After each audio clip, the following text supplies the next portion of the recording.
Welcome to Let Me Ask You This. I'm your host, Tom. Thank you for joining me while I interview individuals about their life and their experience. If you like this show, please make sure you subscribe and follow me on Facebook and Instagram. I hope you enjoy the show.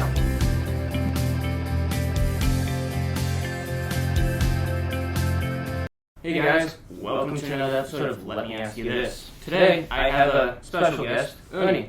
So, first off, thank you for your service. Oh, thank you. What branch were you in? Air Force. I was in the Air Force from 98 to 02. Alright. Did you go anywhere fun? Yeah, I was stationed up in Alaska, Allison Air Force Base, Alaska. It's outside of Fairbanks. Worked on A-10 Warthogs, guidance control systems. Yeah. I got to one of my systems was sighting in the 30mm cannon. You didn't have to fire, but you had to sight in when you watch like vintage air-to-air movies now, like Top Gun type stuff. You see all the green stuff moving around on the screens. That was one of my systems. Okay. Flight controls, things like that. But I was in Alaska most of the time. I get deployed to Kuwait twice. August of '99, and I did the winter of 01-02 Kuwait for Operation Southern Watch. So, enforcing the Iraqis' southern no-fly zone. Alright. So when I was in, the A-10 was like my favorite airplane. It's the coolest thing ever. When I was in tech school down in Shepherd Air Force Base, they made us all get dressed as family on a Saturday, and they were like, alright, get in your uniforms, march down to the parade field. And we're like, why are we doing this? And then they like sat us down, and they're like, nobody stand up, nobody put your hands up, just sit. And we were like, what?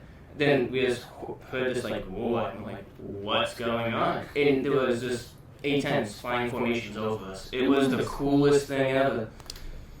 But that was my favorite part of the Air Force. Yeah, it was very. I went in knowing I was going to be guidance control systems, but I didn't know what airframe they had assigned me to. Okay. And when I got the orders that I'd be going to Alaska and working on the A-10 Warthogs, it was just kind of like a dream job for me coming up. Yeah, those bullets are huge. Yeah, I've got a couple of the casings. Just like the brass. I don't have the tip, of course, because it's depleted uranium. But it's a 30mm casing. It's about the size of a Coke bottle. Yeah. I've got some old pictures of me holding some at air shows up in Alaska. How was Alaska? Beautiful. It was gorgeous. I wish I had done more Alaska-like stuff when I was there. Like bear hunting? Well, that I don't care for fish. So I didn't get into like fishing. There's a lot of hot springs around. I did do some snowboarding. That was a lot of fun. But I didn't do a lot of exploring. A friend of mine went out to go see. It was right after the book Into the Wild came out. I love that book. I had picked it up at a local bookstore before the movie had come out. And I read it, and I was like, oh, this is so cool. So I let my buddy Willie borrow it. And he read it, and he thought it was awesome too. And he said, let's go there. At the time, I was like, no, somebody died there. Yeah. I don't want to be the next to die there. Exactly. So I'm all set with that. And it took him 2 tries. The first time he was too late in the year and the river was too high, he couldn't get there. The second time he went there, and he tried to take pictures like the exact ones they found the guy's camera and stuff like that. That's so weird. They pulled the bus out of there since then. Yeah, because it was like destroyed at some point. Like people were there like destroying the windows, graffitiing all over it. Oh yeah, probably yeah. And so I do a lot of like urban exploring, and I spend hours doing research before I go anywhere, because if it's easy to find, anybody can find it, and it's going to be destroyed, and it's not going to be cool. And if you spend hours looking to find something, you finally find something, and you get there and it's amazing. That's like the best part about it. That is pretty cool. So after the military, what do you do now? I got out of the military, and then I went right down from Fairbanks, Alaska. I went right down to Phoenix, Arizona. That's a change. Yeah. I became a Harley mechanic. I went to Motorcycle Mechanics Institute, spent a little over a year down there, and got certified in Harley Davidson, factory certified there. And ended up coming back up here and getting a job at Manchester Harley. I worked there for about 5 years. Did some time as a tech, did some time as a service writer. So that's what you're still currently doing? No, I ended up, it's no real great way to say it. Unfortunately, my father passed, and I ended up settling, when things settled out, I had a little bit of cash, and I took the chance and I went to school. I went and got 2 associate's degrees from the Technical Institute up in New Hampshire, up in Concord. And then I finished out my bachelor's degree at UNH Manchester in mechanical engineering technology, and ended up getting a job here in town. Now I'm a process engineer, and most of my jobs are equipment and sub-assemblies that go into submarines. That's pretty awesome. That's insane. It's very cool. It's interesting work, and I'm kind of a sucker for big mechanical things. I just think they're cool to watch. I completely understand. Seeing how different gears move different things, and belts and pulleys, and it's fun. It's a puzzle. Yeah, it is. And just to watch, when we get the job and you're just looking at the contract and pieces of paper and drawings. I'm also, the old mechanical drawings that somebody had to sit down at a desk and draft all these complex things out by hands. Yeah. I'm a sucker for that stuff too. But seeing the contracts come in, and some of these contracts we've had for years and continuing things, and then watching all the parts and pieces come together. We do weldments, electrical mechanical assemblies, and just nuts and bolts type things. It's really interesting to see, come through the door like that. And it's really gratifying to watch it ship at the end of the day. Like, we did this, we made this happen. I think that's like my favorite part about fixing things, is after seeing it, like after how much time you put into it, and then having it actually run and be good. And I mean, I don't know if you've seen it on like Facebook, there's a picture of a guy sitting on a plane, and above it says the flight attendant told everybody that like the students on the plane made the plane, and everybody like got up and left because they didn't trust it.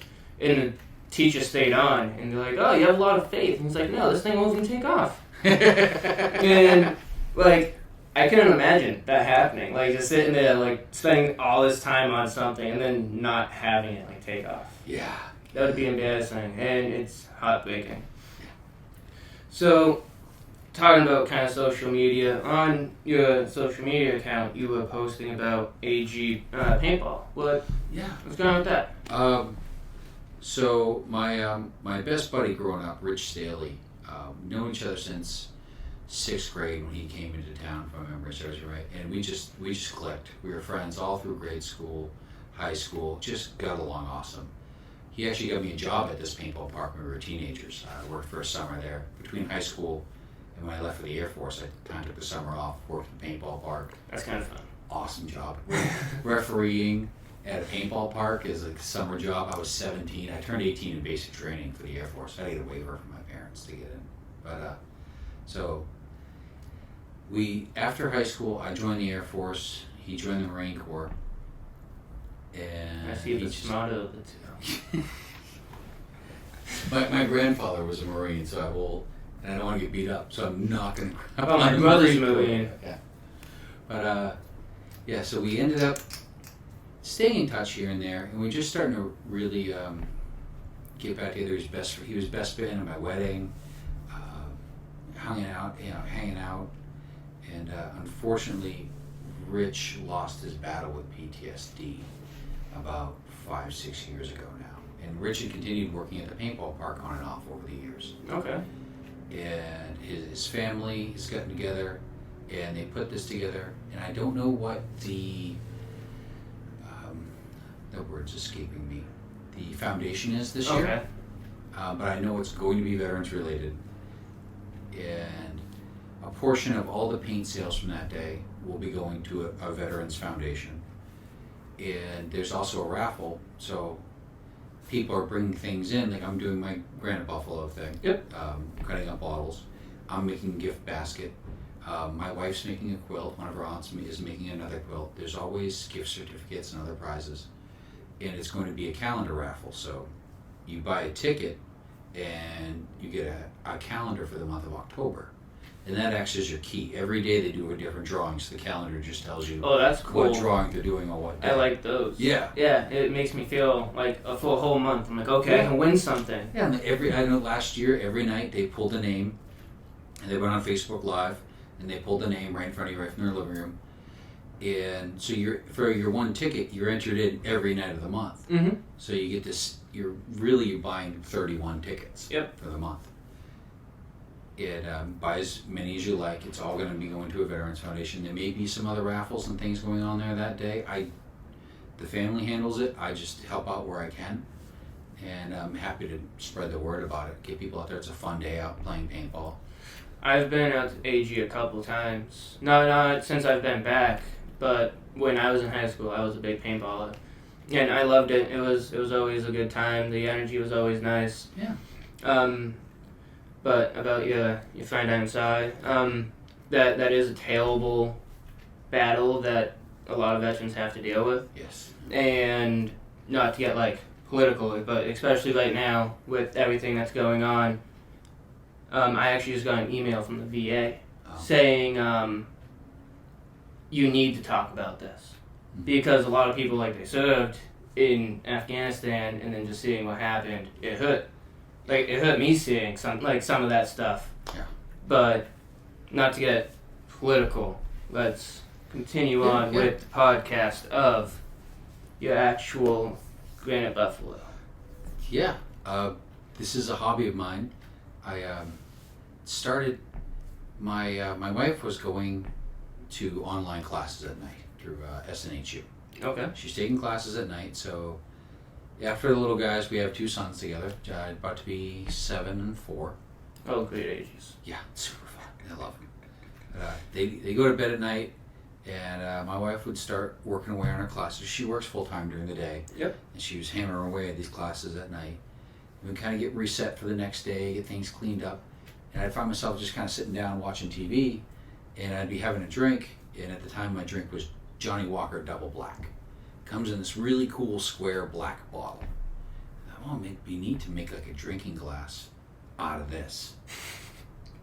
So I did some looking up and I bought a cheap little cutter off Amazon, and turns out the cutter doesn't really work for what I'm doing because it's a square bottle and they're really made for round bottles. Okay. So I'm too thick-headed to just give up from there. So I started practicing on things. I was cutting like marinara bottles. And, I've been known to empty a bottle or two from time to time, so my friends started helping me out.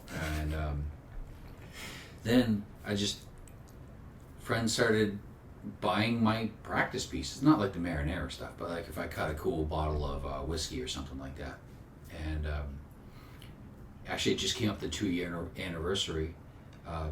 Rich's parents, their mom had asked me to make some Jameson glasses. Because they drink Jameson. So she wanted some rocks glasses made out of Jameson. Jameson's got that cool dark green color. Yeah. If you turn the bottle upside down, there's a little guy carrying a barrel. Oh, I didn't know that. Oh yeah, and it says John Jameson's Sons around the outside of it. They're cool bottles. Even the bottom. Pretty cool. Cool. Yeah, I should have brought some with me. But it just happens today is 2 years since the husband Rick got the present. And I remember because I struggled so hard to make those glasses. It was a request for Rick, for his birthday. And now I can make them much easier. And it's kind of cool seeing the change going on. But it just kept snowballing from there where people would either come up with ideas for me or ask me. Ashtrays have been real big for me. Because bourbon, it's been a lot of bourbon bottles for me. And bourbon drinkers also tend to be cigar smokers. Yeah. Yeah, it's not 100% overlap, but it's pretty good. So makes sense to me. Yeah, and I've been making ashtrays out of certain things. Blanton's bottles have been real big for me. Okay. Blanton's is a single barrel bourbon. Kind of hard to find in New Hampshire. And luckily, it comes in a really cool bottle. It's this weird octagon ball shape. Luckily, a lot of friends have hooked me up with empties. The Shaskeen goes and picks barrel selects of Blanton's, so that I believe they actually go to the distillery. Don't quote me, but they have barrel selects there. They've always got Blanton's on hand, and they've been putting aside empties for me. Oh. So I get set up with those. Same thing with, I mean, they're an Irish pub, so they've got Jameson bottles. Yeah. And they've been helping me out with that a whole lot. Then a lot of other friends, family, strangers have just been more than happy because the bottles are just going in the trash anyway. Yeah. And sometimes they look cool. And that's like kind of what's so great about social media. Yeah. Because is that like how the strangers like giving you bottles? Like they reach out through social media, people you've never met before. It's been like, oh hey, here's a bottle. I thought it was cool. Make it into something. I've met some really great people through social media. Around here, it's surprising where even in Milford, I've met a couple of people who are more than happy to help me out with their empty bottles, or they're asking for something, or occasionally I do trades. You know, if you start hooking me up with a whole bunch of empties, then I'll see what I can do for help out. This is a hobby of mine, so there's no set rates. Oh yeah, no, this is a hobby of mine. Yeah, exactly. And this is like my normal setup that's downstairs. Mm-hmm. I have like 5 different lights and a portable green screen, and like I got like a lot of stuff down there, but it's not that nice. Yeah, mine's mostly a corner of my garage that I work out in. Actually, last night at 10 o'clock at night, I was out in my backyard on my picnic table cutting Eagle Rare bourbon bottles with the I just bought a new saw. It's like an industrial grade or commercial grade tile saw. Okay. Much bigger blade than I'm used to. Better cuts, saving me a lot of time. And I was super happy because I was able to pay for it through money I've made in Granite Buffalo. That's what a good like hobby feels like. It's like, yeah. Oh, okay, this kind of pays for itself. Yeah. And my wife has been awesomely supportive in it, because there are times I'm like, I'm just playing with junk, I'm going to throw this all away. And she's like, no, people really like what you're doing, stick with it. And I see where it's going. It's at the end of it's in the middle ground of the project where things are kind of a mess and everything's rough cut. And yeah. It doesn't look awesome. I'm like, this is junk, I'm going to throw it away. She's like, just stick with it. See what you're going to like this. I completely understand that. So I'm a total nerd and I cosplay. Like okay. I have like a separate like Instagram account for like my cosplay, and I made like a Robin costume, and this was my quarantine project. Like so when I was during quarantine and we were doing every other day, we went to work, and so on the day off, again I just found myself sitting on the couch doing nothing, and I was like, let's do something fun. And I made a costume. And about 30 hours in, I was like, I'm done. I'm not doing this. My wife was like, you're finishing this. And I was like, okay, I'll finish it. And it came out decent. And it was my first time doing it, working with like the type of foam and stuff. And I was like, oh, okay, this is cool. I don't think I'm going to do it again. But it was fun. Sometimes you need that. You can't knock it out of the park on the first go. Yeah. So you almost need to get it out of the way of doing something and coming out horrible. You know, all right, what did I learn from this for the next time around? Yeah, I definitely learned how to cut with foam better. I will say that. I might have to be careful that. I need foam for shipping to protect these things in transit. So, do you know off the top of your head what's the most expensive bottle you've cut? The most expensive bottle I've cut. So I do Blanton's fairly regularly. They say that's retail is about $60. Mm-hmm. I just cut 2 Johnny Walker Blue bottles last night. Those go for about $180 a piece. I'm working on turning them into rocks glasses. it's tough because there's some things that are expensive and there's some things that I don't want to mess up because they're particular to somebody. There's sentimental value in them. Yeah. I had somebody from my town ask me to cut. It was a little Johnny Walker Blue, like a 200 milliliter little Johnny Walker Blue bottle, but him and his brother had drank it on his brother's bachelor party. He tried to cut it himself, and it was all jagged edges and nasty, and he wanted me to cut it for him and make it better. I did it, and that was like a sentimental value. Yeah. So I couldn't just go out and get a new one, have it be that same bottle. Yeah. But yeah, I'd say Johnny Walker Blue would be the most expensive. I've cut a Blanton's Japanese edition that was super cool because there's actually, I don't know the name of the script, the Japanese characters going around it, and it's a different label. Slightly different size. I don't know what the price is, but I know it's super hard to find around here. Also Blanton's Gold, that's tough to find around here. I've never seen on the shelf. I think those are like state lottery items. Okay. Yeah. You enter in online for the opportunity to buy a bottle. You don't win the bottle. I've the opportunity to buy it. Yeah, I've heard about a lot of those. You get put into for like whiskeys and bourbon. Like it's what I don't. That's weird. I don't know. Like why would I pay to be put into a raffle to buy another thing? Well, the raffle entry itself is free. Okay. That's the good part of that. And people get super excited about some of these limited releases. And I haven't tried any before, but I'm skeptical that my taste isn't refined enough to appreciate some of the delicacies of these bourbons. My cousin, I went to his house one time, and he has a old bourbon barrel. Like it's used, cut up, and it's made into a shelf. Cool. And he uses it to stir all of his bourbon. And this bourbon barrel is full of bourbon, and it's like a 50-gallon drum. And and like with the amount of bottles, and he's sitting there like trying to explain them all to me, and how this one cost this, and like he won this one, and I'm like, why do you have so many different types of alcohol? like it's all the same kind, but it's all different names, and it's weird, and like they all taste different, and they all smell different, and it's just so like crazy how a same brand of alcohol can be so different at the same time. Yeah, I've seen on in New Hampshire when they have their limited releases, they have, you can tell because it's the same bottle, but then there'll be this little gold round sticker on it, and it'll say barrel release for the state of New Hampshire liquor stores. Yep. And then it'll tell you what barrel it came from. That's cool. And there'll be people online on social media be like, don't get barrel 12. That's not as good as barrel 18. I'm just throwing numbers out there. But they're both the same bourbon, the same line of bourbon out of the same factory, maybe out of barrels that sat next to each other.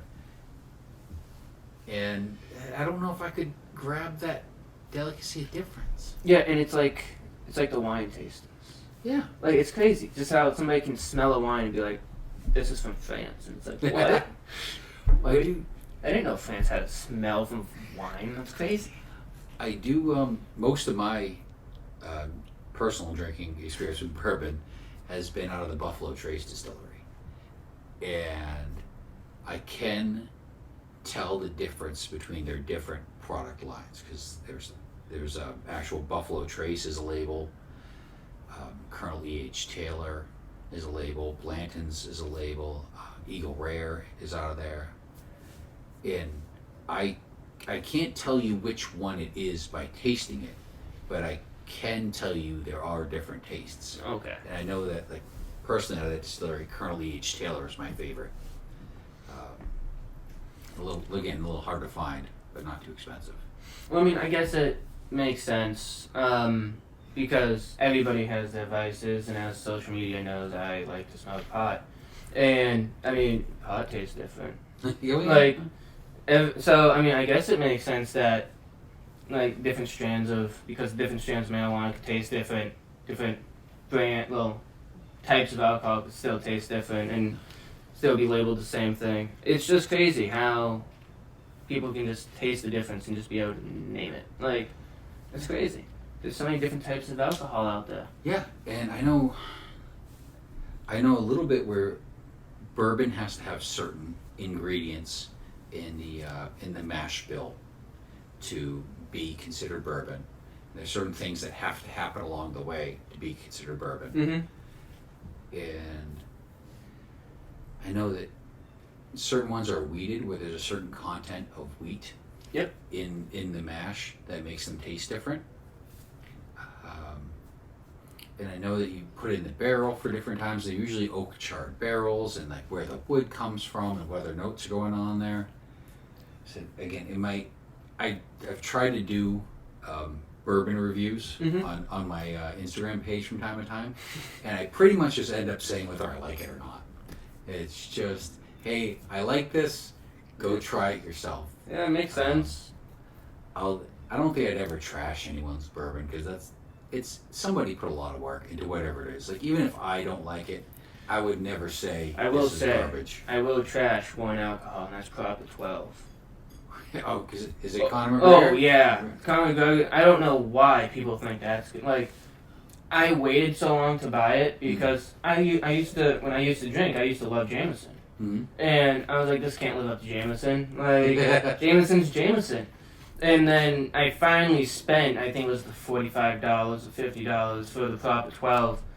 And I put it on the box and I sipped it and I was like, this is garbage. This is gross. I can't believe I paid this much. I was so disappointed. And like, I used to be a fan of Conor McGregor. And so even that, it was just like, nope, you lost me there. I've heard good things. I've had Jameson. I like Jameson. I haven't had Proper 12. I'm kind of curious now, though. I'm doing the anti-review because you said it's so bad. Now I have to find out how trash is this stuff. So, do you like still have a favorite bourbon? I like currently H. Taylor. I've got a bottle of that at home, unopened, and it's not for the price tag. It's for the hardness to find, and I'd say that one's my favorite. I do have it. I just need to sip on it because to me it's no good in the bottle.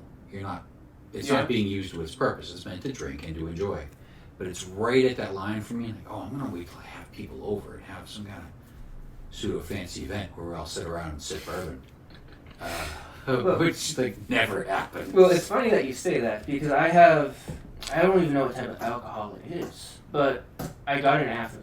Mm-hmm. And it was on my way back from my deployment, and I was like, everybody's buying like cheap American liquor, and I'm like, no, I want something you can't get in America. Mm-hmm. And I was like, I'm not in America, let's get something cool. And I saw this green bottle, I can't even pronounce what's on it, and I'm like, this is it. And so I bought it, and I had to wait almost like 2 months to try it because I was on my way back, and it took a while to get back. And I got home and I was like, you know what, let's try this. And I opened it and it's disgusting. And now I just outed myself because I've been just waiting for somebody to come over and be like, hey, can I have a drink? And just like, oh, here you go. But now I outed myself because they know about it. I've got a bottle of Colonel H. Taylor. I've got a bottle of Blanton's sitting there, and I'll get drunk eventually. It won't be any kind of super rare occasion, but I'll pop them open some night. I just finished, close to finishing a bottle of Penelope bourbon, which I've heard is really good, and I like it. That was my latest, very in-depth review of a bourbon. Hey, I like this. You should go try it too. I think it's finally just starting to show up in New Hampshire stores. Okay. I've heard the barrel strength is really good, but some bourbon drinkers. So I guess when the bourbon's sitting in the barrel, it's over 100 proof. I want to say 120 range-ish. And it gets cut down a little bit for most of the time it goes into bottles, I'm sorry. So what you buy in the store on average isn't the full strength booze as it came out of the barrel. And now they're offering barrel strength things, and Oh, that's cool. they're a little too hot for my taste. Have you tried the extra aging barrels? So my brother bought one for my dad years ago, and all it is just a little barrel, and you just pour your favorite whiskey or bourbon, and you put the cork back on, and you just let it sit for a couple months, and it's supposed to age it like an extra 6 years. I did. My wife got me that, I think, as a Father's Day present a few years ago. And there's a local distillery, Gin Spirits, gin like genie. Okay. And they're very cool. They even do a little, you can do like, I think it's an hour or two. You do a little class and you learn about distilling alcohol, and you go take a tour around the back. It's very informative, really interesting stuff. But they have those barrels there, and you can get their unaged white whiskey, what people call moonshine, but it's all legal. And you put it in those barrels, and then you kind of play around with, like, you go back and you check it in a month, see what it tastes like. Check it 2 months, see what it tastes like. So I always thought those, like, the walking through the breweries and stuff were like the coolest thing ever. Yeah. Me and my wife, we were in Illinois, and we went to, Missouri, we were in St. Louis, and we went to the Budweiser factory out there. And, you know, the one in Goffstown, you can go take a tour of it. Yeah. The Clydesdales are there and all that. This one was like a mini town. I'm pretty sure how big the Budweiser factory was as big as Manchester. Like, wow. Like it had, because back they kept all the old buildings where people used to live, and they turned them all into offices for the Budweiser factory. Oh, yeah, that's like their main hub. I think is out of Missouri. And it's huge. Throughout the tour, you got to like drink beer, like free Budweiser, and it was cool because it was only like shots. But for somebody who, like my wife, who doesn't know if she likes a type of beer, it was free to go. Yeah. So why not drink some beer, find out if you like it, and then get another free beer at the end? Yeah. Sweet, free alcohol for the day. It's awesome. But have you ever made any beer or anything like that? I've done homemade wine. Yeah. I've done that a couple times. I wanted to make whiskey, but I couldn't find anywhere that said it was completely legal to make your own homemade whiskey online. I found a couple places that said it wasn't legal to do your own homemade whiskey. But you can do, in New Hampshire, you can do a certain amount of beer, you can do a certain amount of wine a year. I think in hundreds of gallons. So it's not something you have to worry about as an amateur. Yeah. Breaking that number. But I've done a barley wine. I've done, what's that? I can't think of it right now. I want to say pomegranate rum, but that's not right. It's some juice there basically you take when you get sick and it helps you out. But I can't remember what it is. I don't know. A juice. The only juice I get when I drink when I'm sick is orange. Yeah, no, it's not an orange juice. It's a reddish color. I forget what the name is. Of course, it's going to come to me like right after this. Oh, of course. That's how this always works. That thing. Always works.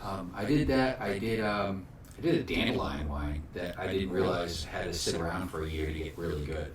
I made it. I let it sit for like 3 months after bottling it. I ended up giving it out to like friends and family and drinking a couple myself. I was like, yeah, it's okay. You know, I made it, so I was happy with how it turned out because it wasn't poison, so I was happy with that. And then I kind of forgot about the last 5 bottles. They were just down in my basement in a rack. I opened one up a year later and I had a drink. Oh, this is good now. Oh, wow. Wow. I didn't realize how much this changed. But you have to be a complete nerd and like go around and like pick dandelions and pretty much make a tea out of it and add a bunch of sugar. And it's a process. And you come back 2 weeks later and you add more stuff. And then you forget about it for 3 months as it's fermenting.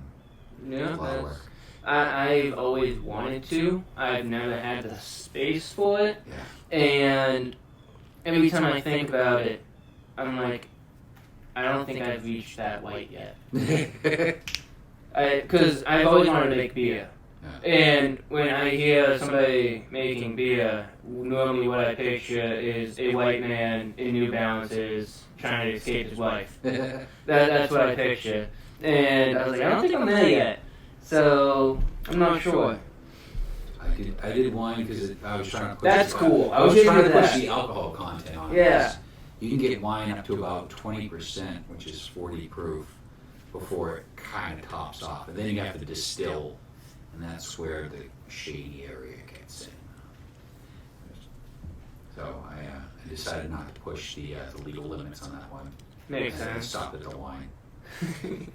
So yeah, I would say making wine would be kind of cool. I like wine. If I do drink now, it is a wine. Wine and champagne are my 2 favorite alcohols. And people call me weird, and I'm just like, well, mainly for the champagne. People are like, how can you just drink champagne?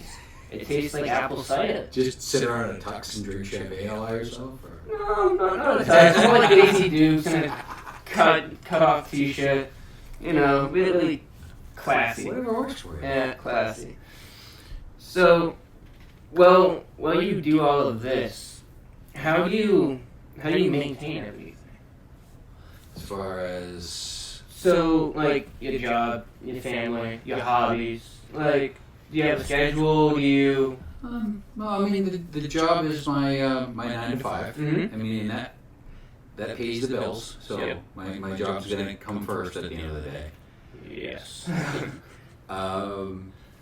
Then, I mean, the evening times are with my family, and after we get up early so the kids go to bed fairly early, and then at the time getting started, because my wife was going to online classes. Yeah. So, like an hour or so a night, I had free time. I get tired of sitting there watching TV. I had this idea, and that's when I started working on it. And it got addictive for me, especially once people started like asking for things. Because once people like ask for things, like, well, now I've got myself in this situation. I need to come up with this, and I need to provide what they've asked for. And it's kind of cool to see when it comes along. And I've taken something that was essentially disposable, recyclable at best, and made it into something new. But as far as balancing, it is tough for me because I have to remember that I have to get up at 5:30 in the morning and start the day again. Yes. So I'm out in my garage at 11 o'clock at night going, no, I need to stop now. I need to get some sleep to be able to do this again and be able to function at work tomorrow. Usually it's earlier than that, but it's an hour or so at a time, 3-4 nights a week. That's not bad. No, it's not bad. And it's we're kind of homebodies anyway, so we don't go out a whole lot, especially during quarantine and every last 18 months or so. Yeah.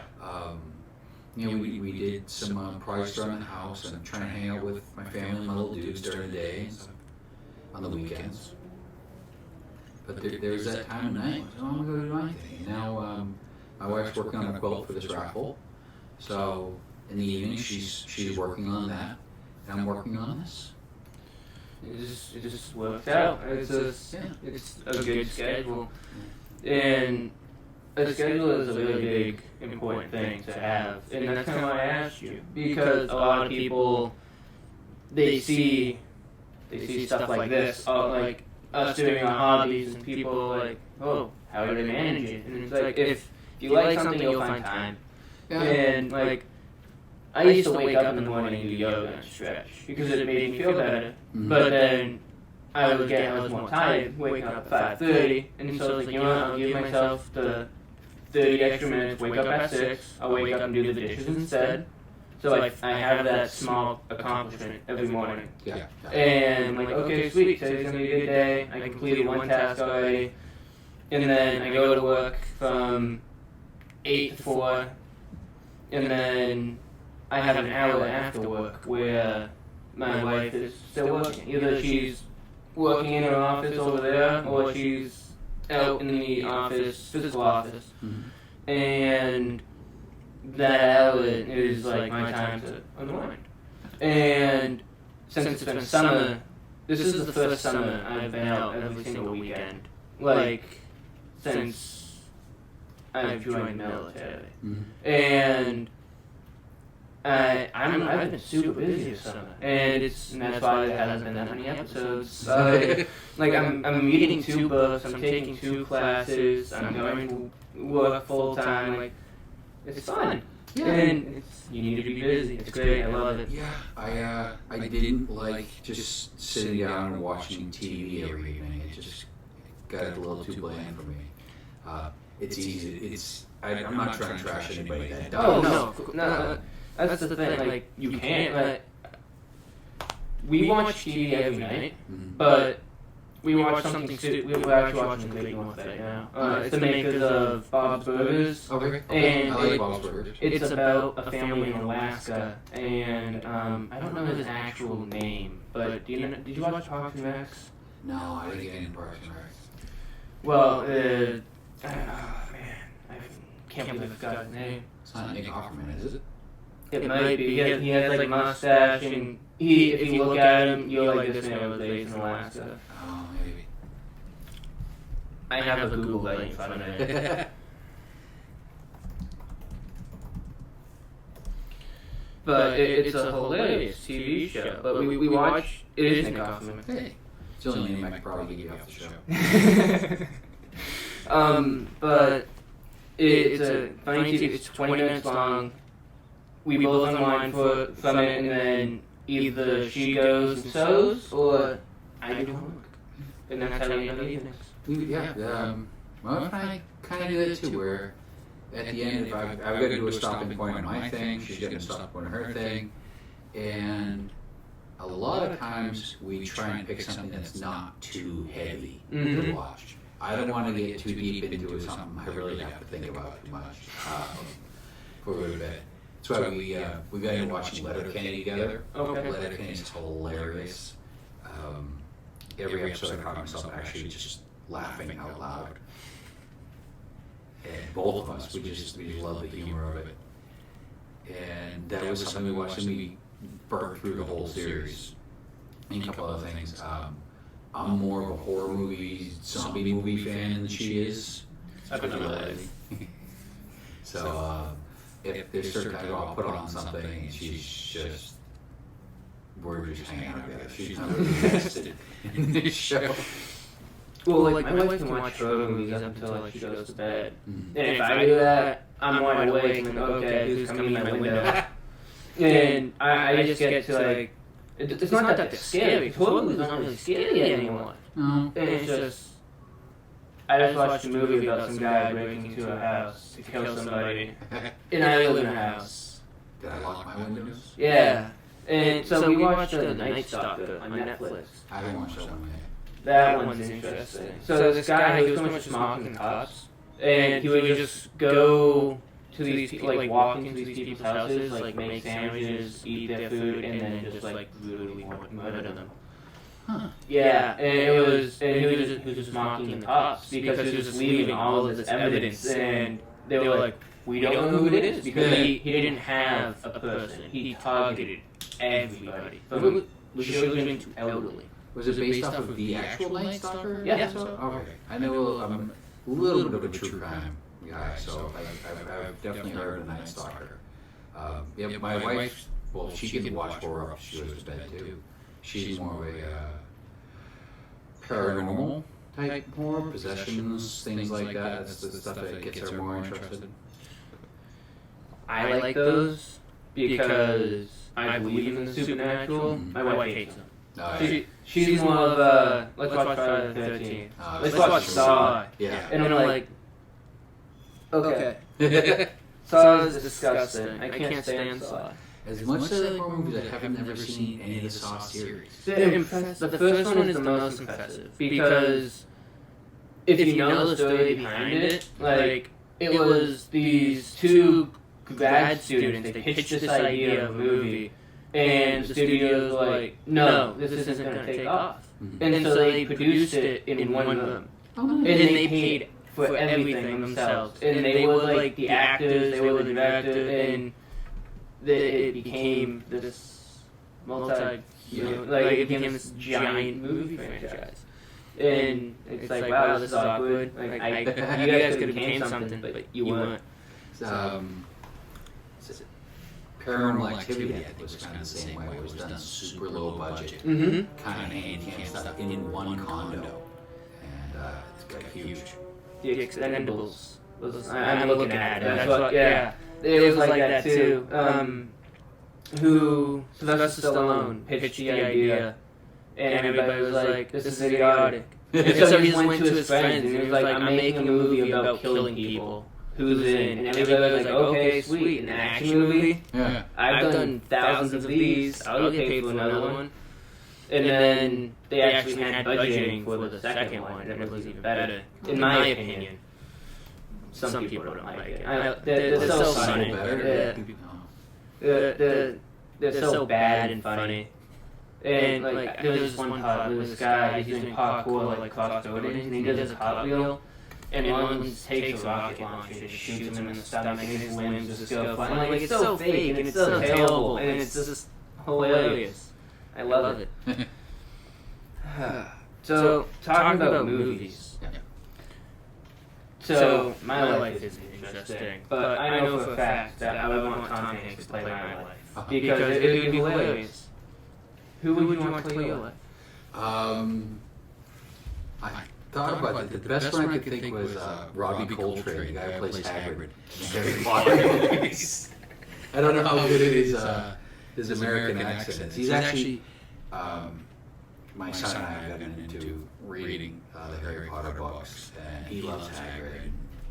He's a big guy with a beard, and I think kind of maybe reminds him of his dad a little bit. I'm nowhere near 9 foot tall. Have you seen like the costume that he like? So at the Boston Museum of Science, they do a Harry Potter thing a lot of times, and they have like actual. I don't know if they do it anymore because of Harry Potter World, but they had like actual props like in the like building, and you could go look at them. And the boots had wore like the heel on them. They were like this tall. Like they were huge. If you watch the movies, especially noticed my wife pointed out the early ones, they do a lot of camera cuts to him, so that he's always, if they're showing him from far away, he's always from behind. Yeah, you don't see this goofy out of proportion setup. And then he's always in close-up of his face talking and things like that. I never noticed that. Yeah, that's true. Then I also thought it'd be funny to pull a Charlize Theron like she did in Monster and get some like in-shape actor, and then they can kind of look like me, like make them pack on 50, 70 pounds, grow out a big beard. So in that case, it'd be like Ryan Reynolds. Let's go for that. That'd be hilarious. I do love his work. He's hysterical. Ryan Reynolds is by far one of my favorite actors, and I'm super excited for Free Guy, I think it's called. I think it's only in theaters, which kind of makes me happy because I want people to get back out there. Like it's cool to like be able to stream new movies from home, but that's how movies like actually make money. Is from movie theaters. And certain times I want that like theater experience too. Yeah, I want the overpriced tub of popcorn, and I want the crazy big explosions and special effects and things like that. So I'm not a big fan of Marvel movies, but Endgame, I saw it in IMAX. Like I refuse to see it in anything but 4K. Like, and the system that we went to go see it on, it was Adobe too, so like it was an amazing system, and I refuse to see it pay like because some movies you need to see, like Avatar. I never saw Avatar. I think I'm one of the 3 people in this world who haven't seen Avatar. I mean, it's been, what, 18 years and they're finally talking about a sequel? Yeah. So, I mean, we got time, I think. But, I mean, that's really all the questions I had. We're pretty deep into this, and Facebook doesn't like long videos. Okay? But I really appreciate you coming on my show. Where can people find you? Right now I'm just on Facebook and Instagram. Okay. Granite Buffalo. And I've kept it pretty low key. I got like 2 videos on TikTok right now. Oh no, that's Granite Buffalo. I got suckered into it. It's really addicting. And it's hilarious sometimes too. I've just started making little videos. I've got two uploads right now. But those two social media platforms are really keeping me busy. I've always got more orders coming in, trying to help people out and get them the stuff they've asked for because they want to give me money. And it's fun to do. I've been thinking about branching out to a website, but I just haven't had the motivation yet. Maybe someday. But yeah, Instagram, Facebook, Granite Buffalo, a little bit of TikTok. I hope to put some fun videos up there. Joking around type videos.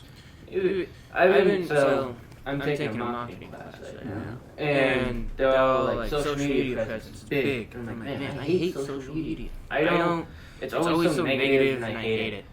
And I do a lot of shit posting. It's fun. I like to post fun things, and like I try to make people laugh. I'm not funny. I know I'm not funny. And that's why I think I'm funny. Because I'm coming at you knowing I'm not funny, and I'm hoping that you're laughing at my like purpose, stupidity, because somebody needs to laugh. And that's what I do on my social media accounts. And now, after doing this class, I'm like, man, maybe I should focus more on being a little bit more professional, and maybe I should do this whole TikTok thing, because I've looked at the studies, and if you promote your job on TikTok, and like, if you are able to explain what you're doing in those like 30-second videos, because we are now trained to only have an attention span for 30 seconds at a time. It's you're proven to like be able to get more profits. It's crazy. It's interesting because I think I put up. I just recently did a Crystal Head vodka, which actually comes in a skull-shaped bottle. Yep. And I cut it. I tried to make it look like an old-time anatomy type skull. So it was cut like almost a little backwards. Okay. I've seen people cut them, and they cut them flat to the jawline, so everything's nice and parallel. I thought it'd be cool to make it look like some old Victorian era, like where's the trade man or some skull, where they just take off. You see the old top of the skull. Pretty much almost like they do surgery. Yeah. Like that. And I thought that'd be neat. And I did a video where it's just on a rotatable base and spinning around, and I went to go do the little computer voiceover for what's going on, and I couldn't figure out what to say. I did this. Thank you for looking. And it's just a video where it just spins around 360 degrees, and that's what people start asking me, well, how'd you do it? So I've been thinking about doing it, but it's hard for when I get into doing this stuff to just stop, set up a camera.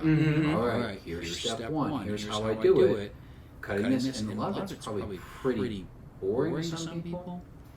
And a little bit of it, I do want to keep my own special secret involved. Not that there's anything super amazing that I'm doing, but I don't want to give out a complete step-by-step, here's how you do it. Yeah. It does take a lot of time, so I don't think there'd be a lot of people.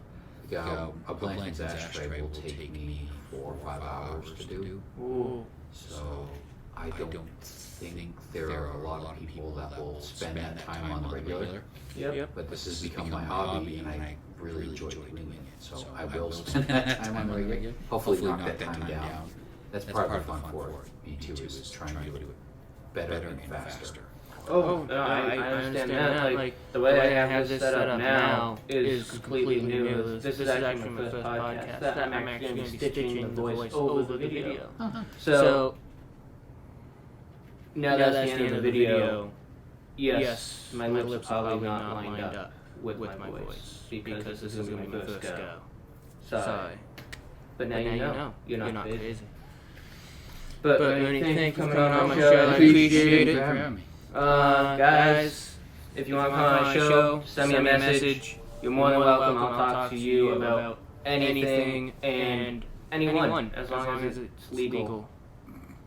Alright, guys, enjoy your evening. Ernie, thank you. Thank you, Tom.